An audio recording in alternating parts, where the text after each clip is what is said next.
O programa a seguir tem classificação indicativa livre.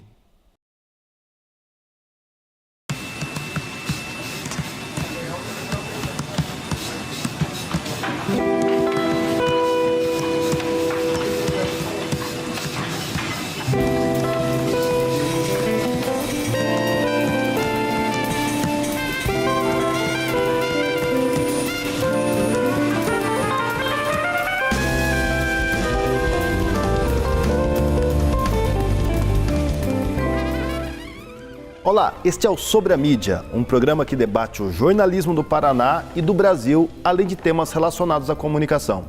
Eu sou Mário Message Júnior, jornalista e professor da Universidade Federal do Paraná, e trago semanalmente aqui na UFPR TV um caso específico ou um tema a ser analisado pelos nossos convidados e comentaristas. Lembrando que o Sobre a Mídia é um programa produzido pela UFPR TV em parceria com o Sindicato dos Jornalistas Profissionais do Paraná e com o Departamento de Comunicação Social da UFPR.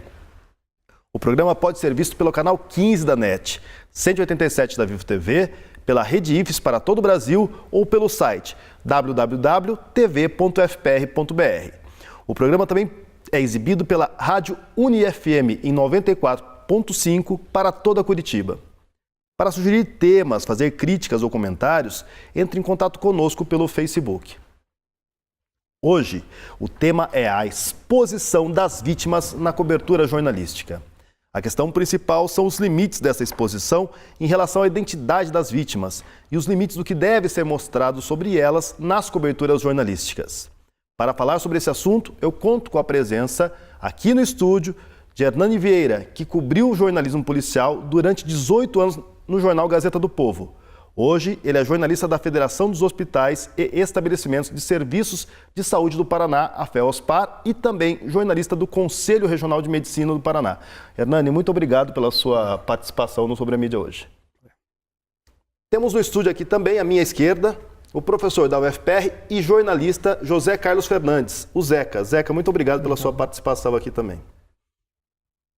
Na cobertura de casos policiais de crimes envolvendo civis, são recorrentes casos de superexposição da vítima. Justamente por serem pessoas anônimas, não há um cuidado tão grande com a privacidade da pessoa que sofreu algum tipo de violação.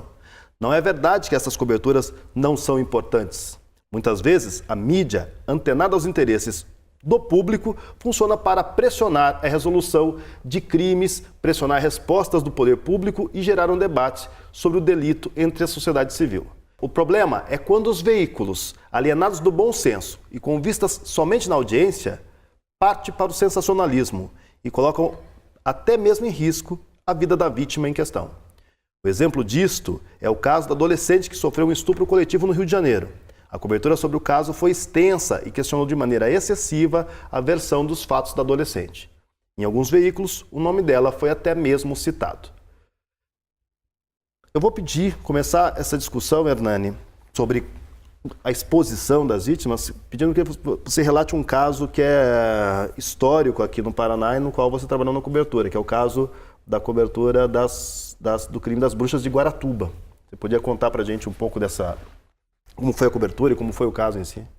Claro, na realidade retrata um dos muitos casos, digamos, semelhantes de imposição demasiada de um pré-julgamento baseado unicamente em exposição de fatos por uma fonte. No caso, prevalecia naquela época a segurança pública, que é quem ofereceu, em um primeiro momento, uma versão dos fatos. E a imprensa, no caso, na época... O que era a história, especificamente? A história era de um menino, foi em 92, Evandro Ramos Caetano era o nome do menino, não posso esquecer, porque afinal de contas foi uma cobertura bem longa. Ele faleceu, ele desapareceu em abril de 1992, a mãe dele trabalhava num hotel em Guaratuba, e surgiu a polêmica do que tinha acontecido com essa criança, porque 3 meses antes, um primo dele, de alguma distância, que era um outro menino um pouco mais velho, também um loirinho de olhos claros, tinha desaparecido também em Guaratuba, de um caso que até hoje não foi esclarecido. E o que ocorreu nesse caso do Evandro foi de que criou-se uma grande comoção na cidade, afinal de contas, a família, o pai dele ele trabalhava na prefeitura e houve um envolvimento, inclusive na época, do Grupo Tigre, da Polícia Civil. foi fazer uma investigação em Guaratuba, mobilizou toda a sociedade. Só que antes de os fatos virem, digamos, o corpo ser encontrado, isso depois ficou muito conhecido, mutilado, sabe-se em que circunstância, foi animais e tal, nunca ficou muito devidamente comprovado, já tinha-se uma versão de que o envolvimento de algumas pessoas, dentre os quais familiares do prefeito de então. Não havia nem corpo, já tinha uma narrativa. Isso, já tinha uma narrativa antes mesmo de pessoas serem presas, já tinha uma especulação baseada numa iniciativa de uma fonte. E a Polícia Civil esgotou isso, até porque tinha uma outra linha de investigação tentando unir os dois casos. Coincidentemente, nos dois períodos em que as crianças sumiram, tinha uma mulher que posteriormente veio a ser acusada, que era a Valentina de Andrade, de uma conhecida seita Luz. Ela chegou a ser presa em Altamira do Pará por um caso daí de caracterização de suposto magia negra. E isso ficou no Paraná. Quando surgiu, depois de algum tempo, eu estava fora da cidade, quando eu voltei, a Polícia Militar deu como esclarecido esse caso do Evandro, e o secretário de Segurança de então veio a público dizer que tinha sido esclarecido e que se elas não fossem, se essas pessoas esgotaram, chegaram a 7, que seriam 7 acusados, que se não fossem responsabilizados, ele ia soltar em praça pública para serem linchados. Quando eu voltei, tomei frente esse caso, que eu já tinha começado a fazer as primeiras reportagens, e fui ver todo o material que existia, inclusive de gravação do depoimento das mulheres, os demais réus. Quando eu li num detalhe que dizia, você vai ter direito a um advogado se você confessar, estava patente naquela circunstância que havia uma grande farsa. E a partir dali, minha convicção era de que houvesse entre 7 pessoas, pelo menos uma inocente, que é a presunção básica do jornalismo, de você esgotar toda a possibilidade de alguém inocente, nós ficamos insistindo nessa tese. E, em cima disso, isso prosperou durante um longo período, do qual eu e o colega de trabalho da época, que era o Roberto Massignan, sofrendo todo tipo de ameaça, todo tipo de tentativa de intimidação. Porque vocês estavam insistindo que numa cobertura mais cautelosa. Nós mantivemos tudo isso e nós tínhamos uma retaguarda de fontes que diziam que aquilo era uma grande farsa. E a gente manteve até porque... Mas o público queria a Não, narrativa... A narrativa queria com relação tanto que o termo usado agora, por exemplo, Bruxas de Guaratuba, a Gazeta do Povo em nenhum momento utilizou. Nós mantivemos como caso de Guaratuba, até porque nós seguimos uma linha, tem que ser, dar o mérito, digamos, a gente tinha um grande diretor, o Dr. Francisco Cunha Pereira, era um cara muito equilibrado, era um jornalista e advogado, sabia exatamente distinguir, digamos assim, a pressa em você oferecer uma versão, e isso foi ao longo da vida. Nesse caso, a Gazeta do Povo, ela destoou de um jornalismo sensacionalista que tinha da época, e a gente manteve, quer dizer, o nosso ensinamento de ter uma postura sensata, de buscar realmente o fundo de informação jornalística para embasar as reportagens então. Foi aí que nós nos convencemos de que havia uma grande dúvida com relação a esse caso. Chegamos a ser pressionados internamente, foi uma comitiva de policiais nos intimidar na presença do diretor da época, da Gazeta do Povo, e ele nos questionou, todo mundo questionou que nós estávamos protegendo criminosos.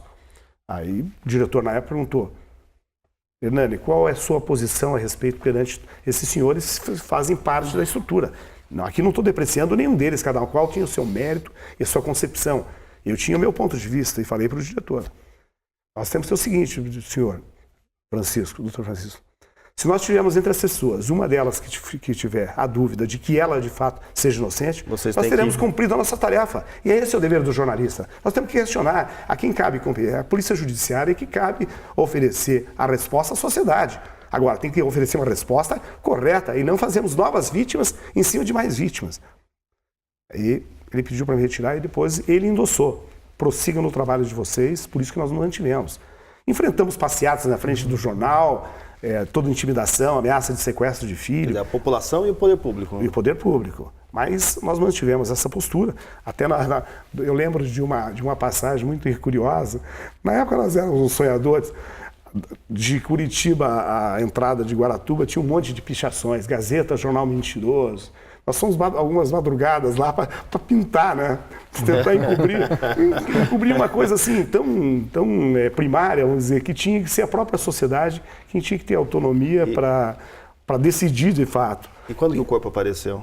Esse corpo foram 3 ou 4 dias depois da morte e depois daí que começou a ser alimentada, digamos assim, as versões. O crime não foi solucionado, digamos assim, dada essa versão final, em poucos dias. Demandou muito tempo, foram vários meses de investigação e só depois que a Polícia Militar entrou na versão, acolhendo uma versão anterior de que tinha sido desprezada pela Polícia Civil, detectando ali indícios de que tinha uma contaminação política. Então, a partir desse momento, a Polícia Militar entrou, deu como solucionado, houve toda aquela questão, ocorreram julgamentos, foram absolvidos alguns, depois apenados. A questão não está eu não vou entrar no mérito se são culpados ou inocentes. Na minha concepção, pressupondo, digamos, que eu completei 40 anos de jornalismo, quero dizer que pessoas não se reúnem numa comunidade minúscula como Guaratuba, vamos dizer minúscula perante a Curitiba, nenhuma experiência, nenhum fato de violência se reúne diante de uma criança subjugada, vamos dizer, uma criança de 6 anos de olhinhos azuis, que nunca ninguém cometeu crime nenhum, mata e esquarteja uma criança num suposto ritual negro baseado no quê? Tinha que ter um argumento, num livro, achar um roteiro, alguém leu em alguma coisa? Não. 7 pessoas se reúnem, faz um ritual de magia negra sem ter nenhuma informação sobre nada, como funcionava. A cena do crime, o corpo do menino foram expostos também? Sim, aí tem uns casos curiosos, né, que depois, digamos, isso é muito fácil depois analisar, mas do ponto de vista cético, né, baseado, temos que ter em cima de provas, é muito curioso que a criança foi esquartejada, digamos, foi retirada, como a polícia alegou. O pai dela, no local, quando eu estava do lado dele, quando encontrou o corpo, disse, olha, essa criança não é o corpo do meu filho, que é um pouco maior. Pode ser que, talvez, pelo fato da decomposição, tenha alongado, alguma coisa assim. Mas por que ele estaria com a própria roupa dele e com a chave de casa no bolso e os chinelinhos do lado? Então, quer dizer, se alguém vai descartar um corpo, não está preocupado em caracterizar exatamente aquele corpo ali.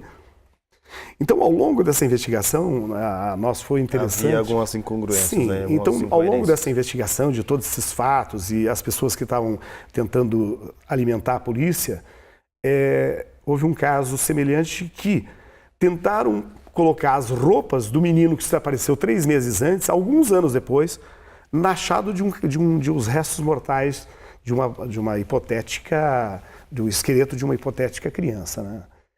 E eram as roupas que foram identificadas como sendo do menino anterior. Então, quer dizer, eles quiseram associar.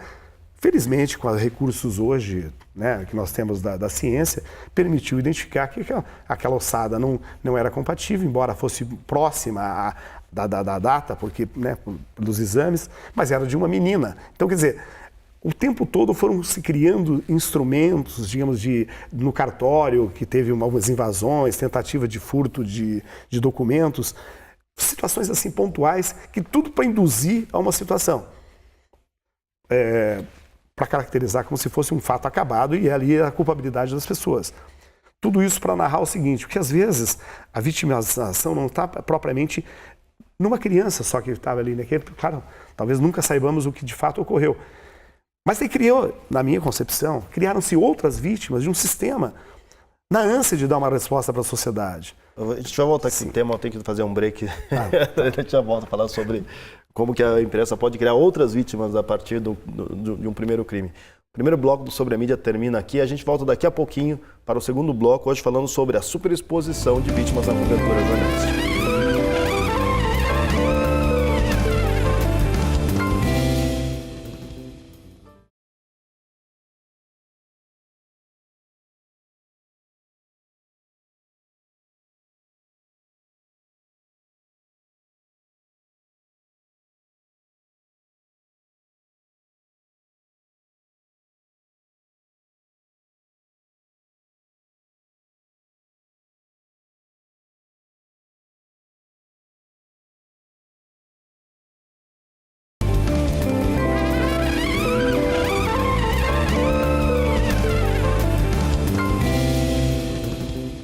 Estamos de volta com Sobre a Mídia, no segundo bloco, falando hoje sobre a superexposição de vítimas na cobertura jornalística. Aqui no estúdio comigo, o jornalista Hernani Vieira e o jornalista e professor da UFPR, José Carlos Fernandes, o Zeca. Zeca, você também analisa casos de jornalismo policial. Essa superexposição, ela acaba criando novas vítimas a partir de um crime que já tem uma vítima? Tem o Cláudio Beato, né, aquele pesquisador da Federal de Minas Gerais que estuda o jornalismo policial e essa passagem para o jornalismo de segurança pública. Ele diz que a mídia é parte do problema, né? A gente pode acrescentar o que ele diz que a mídia e também a estrutura policial, porque ao mesmo tempo que você tem uma imprensa ansiosa por dar respostas, né, como o Hernani falou, também você tem no sistema todo de segurança, muitas vezes, uma irresponsabilidade em ajudar a criar esses factoides. Então, eu estava até conversando com o Hernani, o caso do chamado das bruxas de Guaratuba é o maior caso da criminalística brasileira, né? Em volume de informação, e se criaram tantas versões que a gente talvez nunca mais vai saber a verdade, e eu acho que reforço isso que o Hernani disse. Quantas vítimas no meio desse caminho? Das pessoas, inclusive, que acreditaram numa versão fantasiosa, né? E isso se acirra no momento em que parece que é meio cíclico. Então o leitor é vítima do sistema. É cíclico, né? Porque como no Brasil, México e Estados Unidos são 3 países que têm uma grande atração por jornalismo policial. Nos 3 países há uma cobertura ampla desses temas e grande audiência, inclusive no tempo que a audiência era medida pela circulação. Então parece que volta e meia a imprensa, a sociedade se organiza, diz, não, vamos o próprio Estatuto da Criança e Adolescente, todo mundo vai se autorregulando para evitar os exageros, mas num momento de crise, num momento de histeria coletiva, né, do que o público quer uma resposta, tal, e isso é uma questão que tem que ser levada em conta, né, o desejo do linchamento, essa comoção, que é o que a psicologia social diz, né, que alguém que grita lá, lincha, tarado, ou não sei o quê, e ali começa uma balbúrdia e uma perda de controle da sociedade, né? Então é importante a gente tomar muito cuidado, porque pode ser que, de novo, agora com a lógica da audiência, a gente esteja de novo se rendendo à lógica fácil da exposição da vítima, né? Você acha que assim, hoje você tem bem, se comparar com há 15 anos atrás, você tinha fotos muito mais explícitas de crime. Você acha que, nesse aspecto, a exposição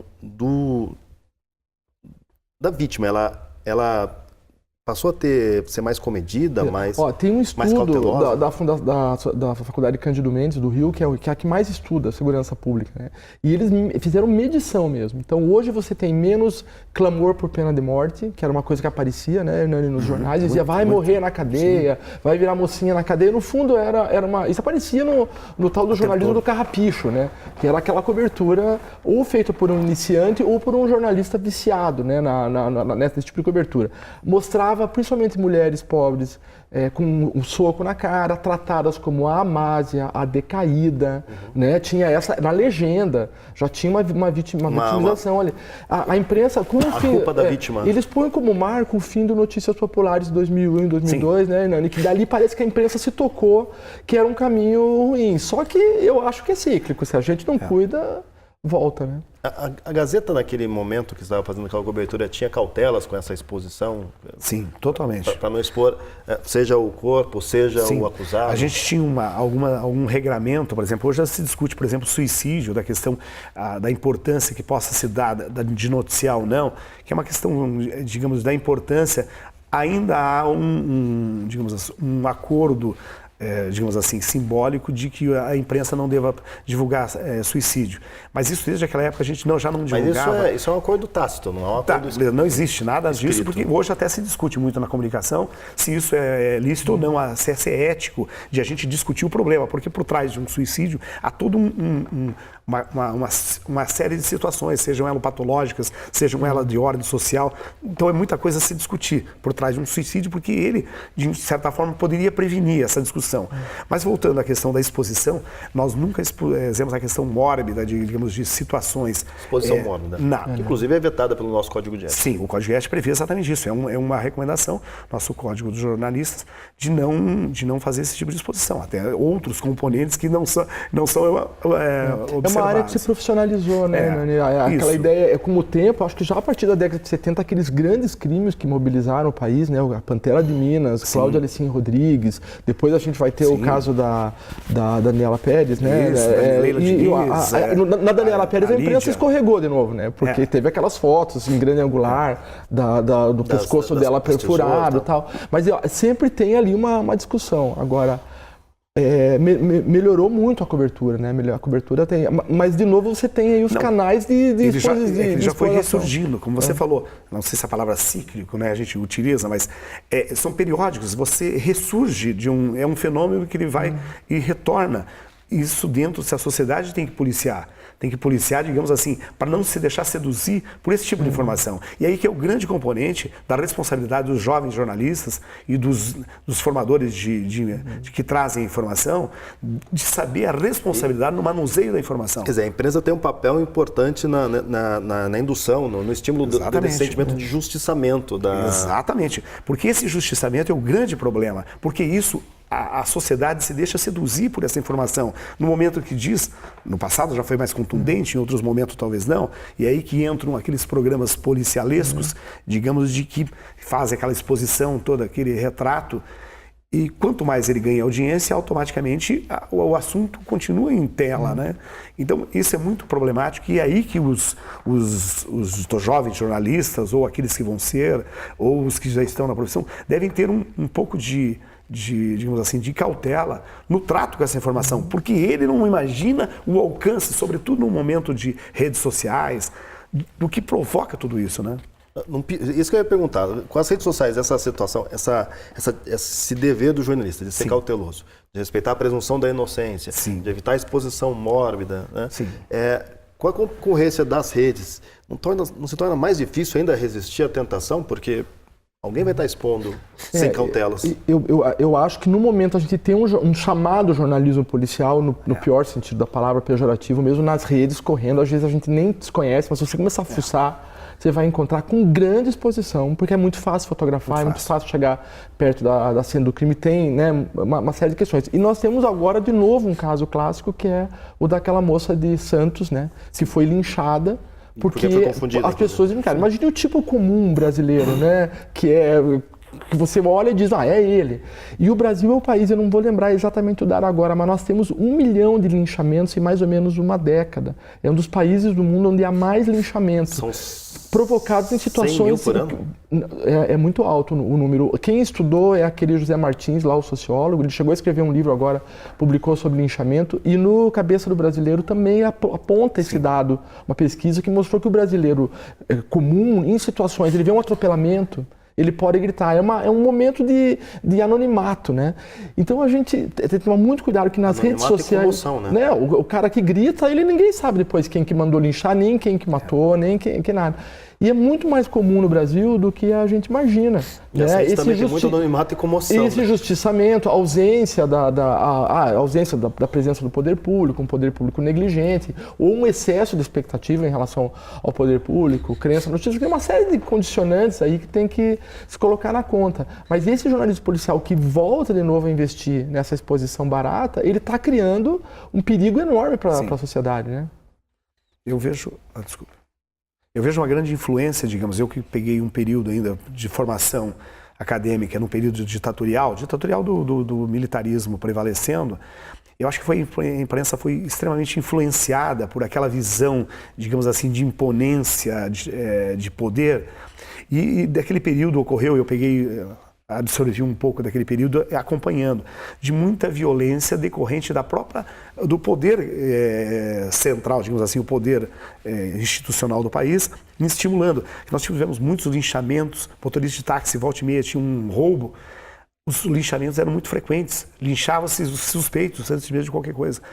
As execuções sumárias, que era uma coisa muito comum, a imprensa fazia vistas grossas, até porque a sociedade estava tranquila. Enquanto aparecia-se cadáveres na periferia, que comprovadamente que eram com origem criminosa, acomodou-se. Por quê? Porque oferecia uma sensação aparente de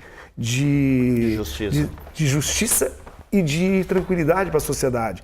E aí é o contrário, porque essa violência ela vai se enraizando e violência gera violência.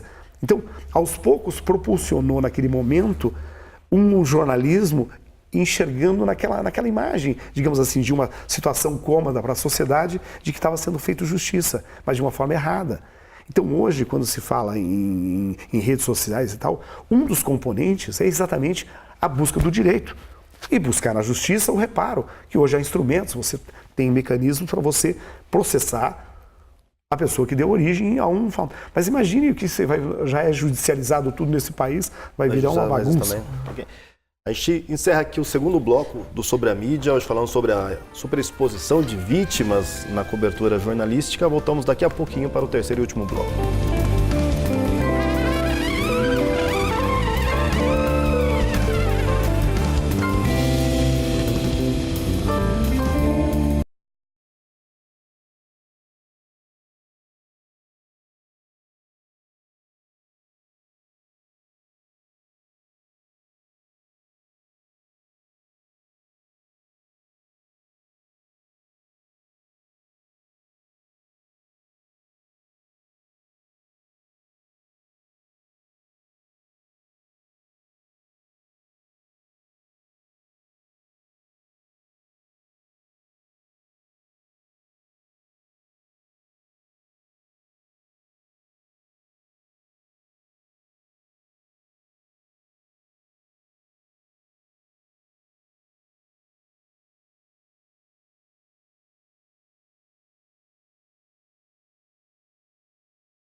Estamos de volta para o terceiro e último bloco do Sobre a Mídia. Hoje estamos falando sobre a superexposição de vítimas na cobertura jornalística com o jornalista Hernani Vieira, de 18 anos de jornalismo policial, e com o jornalista e professor da UFPR, José Carlos Fernandes, o Zeca.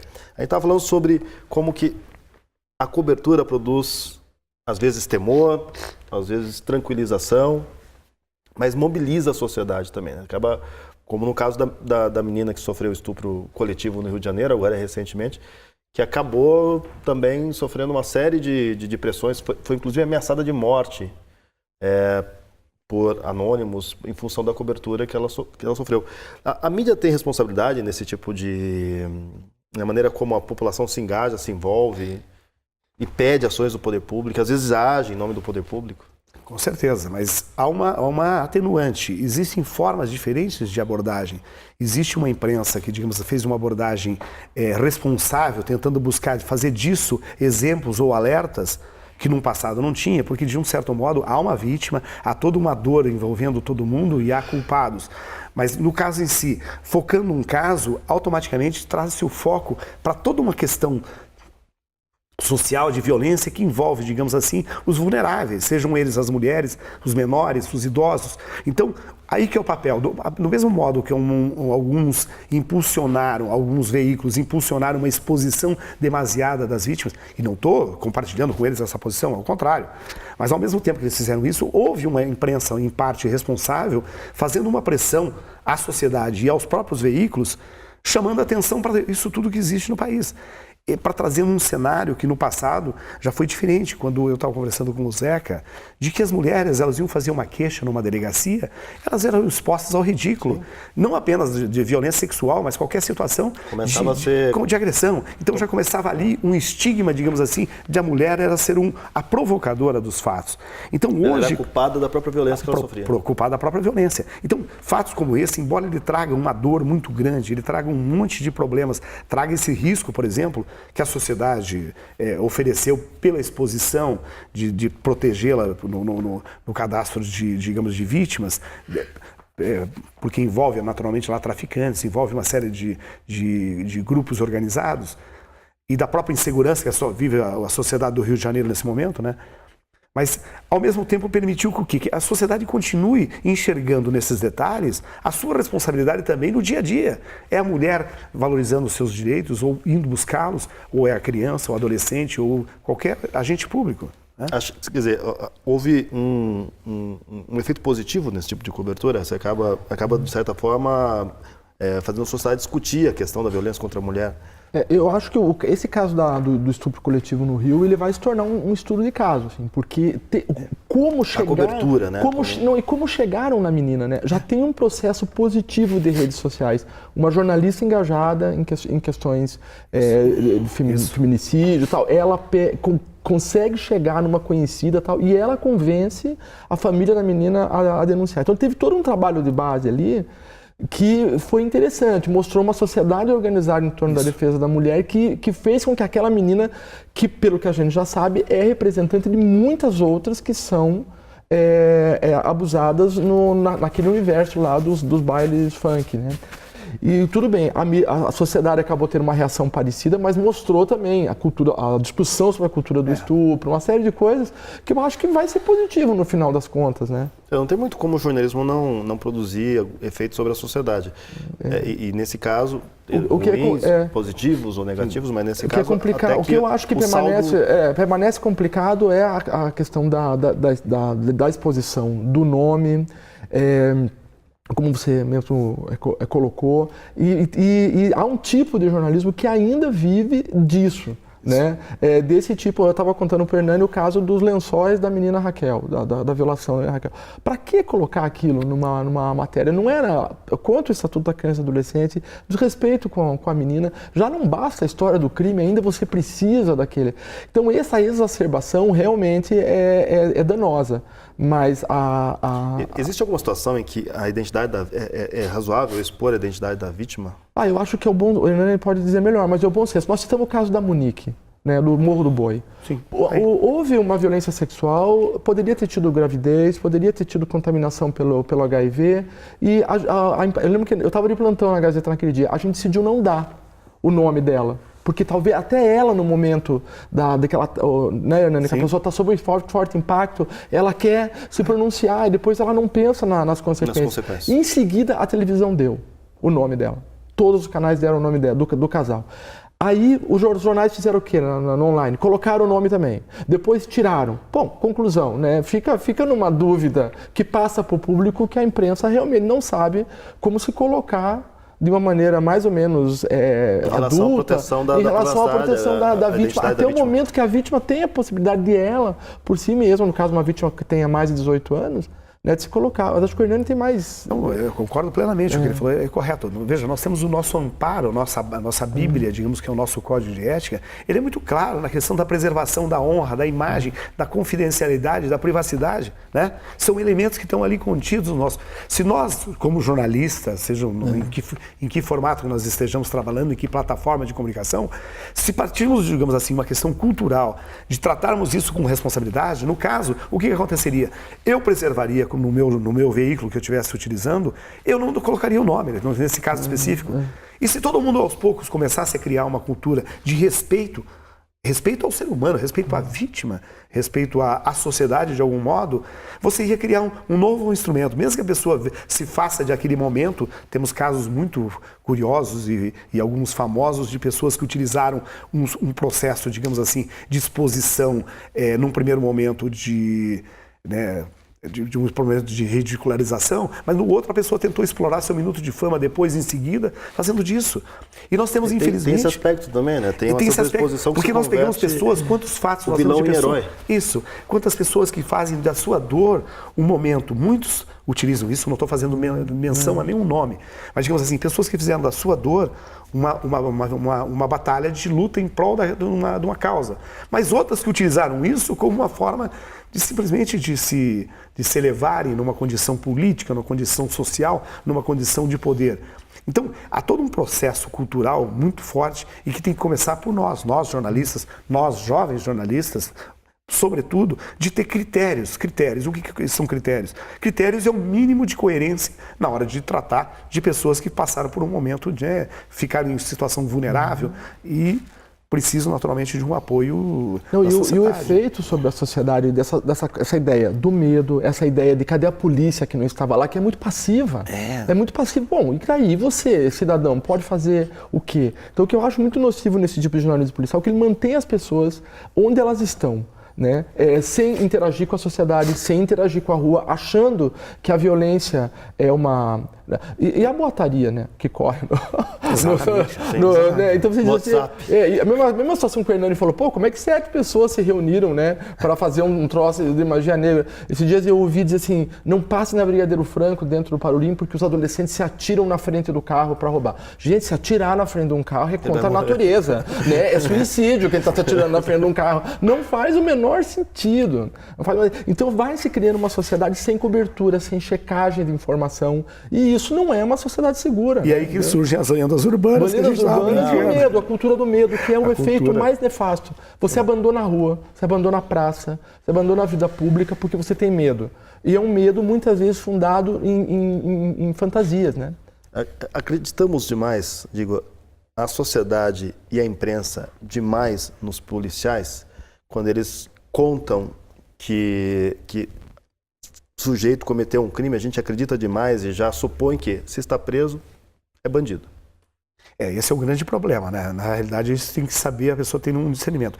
Eu quero pensar, digamos, que os órgãos de segurança normalmente atuam com responsabilidade. Mas não raras vezes eles chegaram na cena do crime um pouquinho mais do que um jornalista, inclusive. Exato. Não raramente, mas ao longo do tempo, explorou-se muito isso, né? Digamos, de criar versões pelo interesse. Né? Então, às vezes circunstanciais, para você justificar um ato precipitado como desse menino de 10 anos, numa situação de perseguição. Aí cria-se um monte de situações, de emendas, né? Faz-se emendas para tentar justificar um erro e acaba confundindo tudo. E essa confusão reflete na sociedade com o quê? Num primeiro momento, tinha um menino lá de 10 anos com uma arma na mão assaltando, tinha mais é que morrer. Mas por outro lado, peraí, mas e o excesso na condução disso? Tá, mas o policial também é alguém encarregado da lei e que tem uma família por trás, é alguém também que saiu de lá e está arriscando morrer numa situação.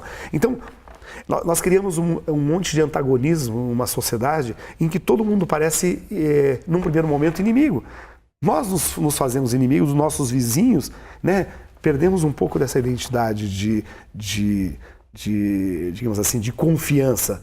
Isso foi ao longo do tempo. Então, passou a se desconfiar do organismo de segurança, porque ele passa a versão incorreta, porque ele não dá devida segurança, porque os instrumentos que ele tem já são precários no enfrentamento de situações desproporcionais, né, que a criminalidade evoluiu muito mais rapidamente. Então, a sociedade fica, digamos assim, não sabe em que lado confiar de fato. E os jornalistas, os profissionais de comunicação, sejam os passadores de informação, ajudam a tumultuar ainda mais, né? O processo. Uma última pergunta. A narrativa excessiva do vilão acaba construindo heróis? O Maníaco do Parque, por exemplo, recebia dezenas de cartas quando estava preso. Nós acabamos pela superexposição, narrando o vilão e construindo o herói? Sim. Bom, eles falam, né, aquele estudo famoso do Angry Money, né, o espreme que sai sangue, ele faz uma análise psicanalítica da história e é a catarse, né? Primeiro, quem não disse vou matar, né? Vou fazer isso, vou ter meu dia de fúria. Ele se contém, mas aquele que foi lá e fez, em certo sentido, e que vai preso e tal, ele é uma forma de catarse. Eu olho para ele, me projeto o que poderia ser a minha vida, para bem e para mal, né? Então eu acho que há sim, obviamente, uma estetização do herói. É um fenômeno cultural, né? No Brasil ele começa com os garotos de ouro lá, do esquadrão que vão gerar o esquadrão da morte, e depois o Seja Marginal, Seja Herói. Teve uma série de... Só que a coisa se complicou muito, né? Você tem organizações criminosas hoje, tem um comando vermelho, você tem... A coisa não é mais uma historinha de crônica, como que o Antônio Maria fazia na delegacia, né? O saudosismo, falando do jornalismo saudoso, né, daquela época, então, quer dizer, teve dos afamados, nós tivemos os casos famosos do bandido da luz vermelha, o Jack Palance, o Jack Palance era um bandidão, um assaltante, veio para Curitiba, foi recepcionado com flores pelas mulheres no aeroporto. Terezinha Cardoso cobriu a Valor, escreveu a Terezinha Nós tínhamos Cardoso. casos, então, digamos, mas era um jornalismo, digamos, que fazia, digamos assim... Ele era um ponto fora da curva, o Jack Palance, ele não era uma organização criminosa. Organização, mas eram situações em que essas pessoas eram criminosas de umas circunstanciais. Hoje as organizações são diferentes, hoje tem até bancos são sistemas econômicos. Está até falando de um caso, digamos, você falou do maníaco do parque, nós tínhamos um caso famoso em Curitiba, que a imprensa criou um rapazinho, furtou uma pistola e foi fazer um assalto com essa pistola depois e atirou numa pessoa e baleou e matou. E aí o bandido da pistola 765. Esse menino, a tribuna estampava, outros jornais estampavam, o garoto da pistola fez uma vítima, assaltou não sei aonde. O menino se empolgou, até que depois encontrou Só que antes disso ele matou 5 pessoas, incentivada e estimulada pela influência, digamos assim, que se viu afamado. O garoto da pistola, um desenho com uma pistolinha desenhada. Quer dizer, olha, se nós formos analisar, fazer caso a caso, olha a responsabilidade de que nós criamos em cima de um personagem fictício, né, imaginário, que virou o que era talvez um ladrão de galinha, digamos, virou um personagem que tirou vida de pessoas que talvez... Mas é o jogo, né? A conversa está boa, mas eu estou com o tempo estourado, a gente tem que encerrar o programa. Então eu agradeço a sua participação, Hernani, com 18 anos de experiência, muitas histórias para contar de cobertura jornalística, de jornalismo policial. Também Zeca, não só um jornalista com uma grande trajetória, mas um estudioso do tema, né? Ministra, inclusive, de disciplina sobre a área. Mas, infelizmente, estamos chegando ao final do Sobre a Mídia, um programa que debate o jornalismo e a mídia no Brasil. O programa de hoje abordou o tema da superexposição de vítimas na cobertura midiática. Nós recebemos aqui no estúdio, da UFPR TV, Hernani Vieira, jornalista da Ferrospar, e José Carlos Fernandes, jornalista e professor da UFPR. O Sobre a Mídia é um programa produzido pela UFPR TV em parceria com o Sindicato dos Jornalistas Profissionais do Paraná e com o Departamento de Comunicação Social da UFPR. Eu sou Mário Message Júnior, professor e jornalista, e espero você para mais um Sobre a Mídia na semana que vem. Até lá e muito obrigado.